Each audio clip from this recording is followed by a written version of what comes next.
Le Figaro hors série, l'Odyssée sur les traces d'Ulysse. À l'occasion du film de Christopher Nolan, embarqué pour un voyage légendaire. Entre tempêtes homériques, vengeance des dieux et ruse des hommes, Sylvain Tesson et nos experts vous guident au cœur de l'épopée la plus mythique de l'Antiquité. Le Figaro hors série, l'Odyssée sur les traces d'Ulysse, en vente chez votre marchand de journaux. L'éditorial du Figaro. Contre la police de l'information par Yves Tréhard. N'aura-t-on bientôt plus le droit de dire que le Festival d'Avignon est une escroquerie intellectuelle, que le rap est une musique insane, que boire du vin peut aussi procurer un plaisir infini? Des inquiétudes à peine caricaturales si l'on suit les conclusions d'un rapport sénatorial contre la désinformation passé inaperçu.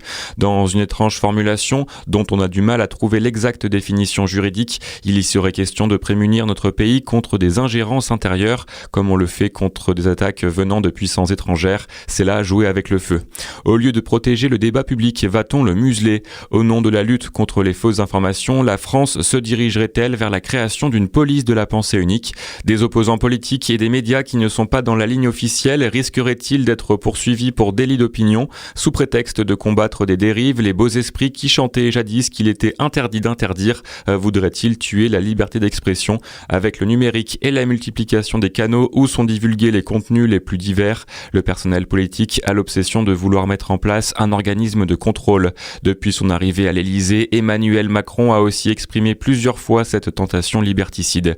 L'idée du chef de l'État, comme aujourd'hui des sénateurs, serait de confier ce pouvoir à un observatoire de la désinformation soi-disant indépendant. Chacun sait que celui-ci serait en fait peuplé de représentants venant d'associations militantes. Transformés en auxiliaires de justice, ces experts pseudo-scientifiques étiqueteraient, labelliseraient et censureraient les émetteurs d'informations selon leur conformité idéologique. Financés par l'argent du contribuable et au nom du peuple français, ils dicteraient les bonnes conduites, distingueraient le bien du mal. Gardons-nous de ce danger orwellien et restons-en à la bonne vieille loi du 29 juillet 1881, en confiant à la justice pénale le soin de juger les plaintes loin des pressions partisanes. Elle demeure la meilleure garantie de la liberté d'expression.